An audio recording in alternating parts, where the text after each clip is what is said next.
上天要你喜欢猪八戒，你会不会喜欢他？上天要真的这么安排，那我也没有办法。好，不用上天安排。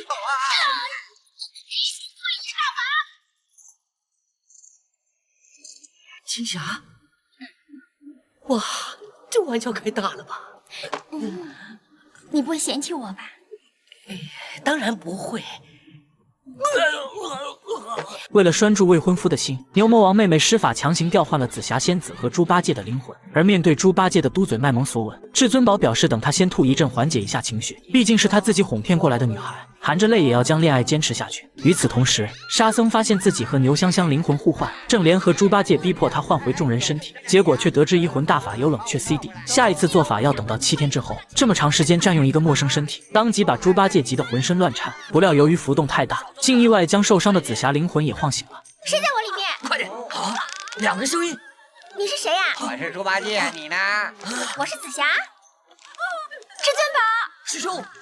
紫霞身体又同时拥有了2个灵魂，一个是猪八戒，一个是紫霞。而由于法力悬殊问题，现在是紫霞重新拿回身体掌控权。随后他发现青霞占据着猪八戒身体，看到向来爱惜容颜的姐姐沦落至此，顿时手舞足蹈的出言嘲讽，接着更是拿出月光宝盒，扬言至尊宝最爱的人是自己，他们马上就要穿越时空做一对神仙眷侣。这短短几句听在青霞耳中可谓是字字诛心，于是借机转移紫霞注意力，将月光宝盒抢回到自己手中，随后质问至尊宝紫霞说的是不是真的。这种问题就是老妈和老婆掉水仙，就谁是一个性质，无论至尊宝怎么回答都无法做到两全其美。于是他支支吾吾的左顾右盼，青霞见状索性丢出月光宝盒，打算来个釜底抽薪让至尊宝表明态度。结果这时牛魔王赶到，当场捡了这么一个大漏，而再看他头上缠着的绷带，众人这才知道昨晚他和铁扇公主谈崩了，双方都知道对方有了外遇。经过一夜的肢体以及嘴炮谴责对拼，都不约而同挂了些彩。如今他们同时追到这里，所谓的夫妻缘分也走到了尽头。我们现在正式离婚，以后谁也别管谁。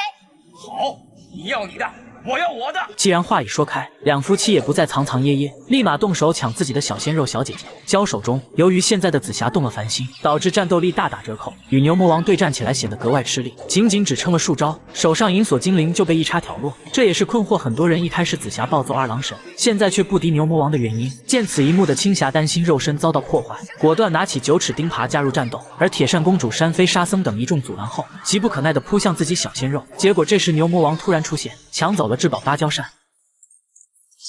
你个小白脸跑了！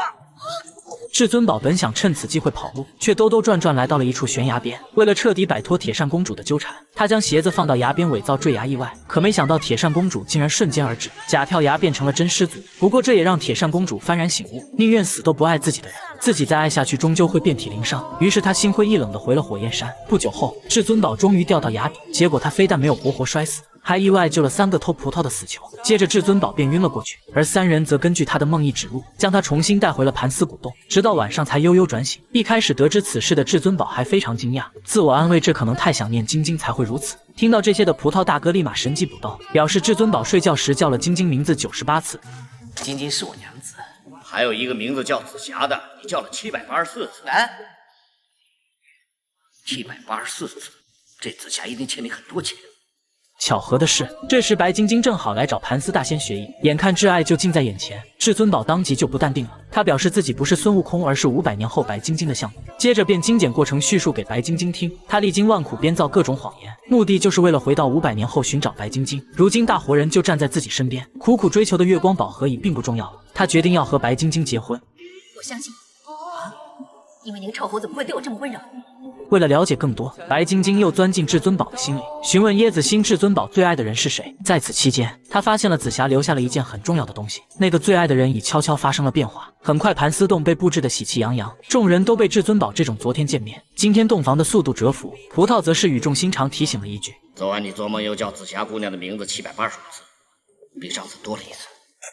面对葡萄3番5次的灵魂拷问，至尊宝自己的心也逐渐摇摆不定。晚上他又梦到了紫霞，在梦里紫霞说她现在被牛魔王囚禁，托一只蜘蛛来找至尊宝倾诉相思。至尊宝也索性坦白所有，将欺骗紫霞的事情全都和盘说出。可闻听此言的紫霞不仅没有生气，反而说她对待爱情犹如飞蛾扑火，明知道会将自己伤得体无完肤，但依旧会奋不顾身地放手去爱。随后一阵铃铛声将至尊宝拉回现实，他发现隐蔽处藏着一串银锁精灵以及一只蜘蛛，这才相信刚才梦中一切都是真的。至此，至尊宝陷入了沉思，他想不清楚现在真正爱的是谁，眼看马上就要和白晶晶大婚，脑海中却全是紫霞的点滴。明明所做一切都是为了晶晶，结果最后白晶晶却成为了一个过客。至尊宝害怕自己变了心，却又不知道为何会变了心。就在他百思不得其解时，紫霞在你心目中是不是一个惊叹号，还是一个句号？你脑袋里是不是充满了问号呢？紫霞只不过是个我认识的人，我以前说过一个谎话骗她，现在只不过心里面有点内疚而已。我越来越讨厌她了，我明天就要结婚了，你想怎么样啊？有一天，当你发觉你爱上一个你讨厌的人，这段感情才是最要命的。哼，可是我怎么会爱上一个我讨厌的人呢？爱一个人需要理由吗？不需要。需要吗？不需要吗？需要吗？不需要吗？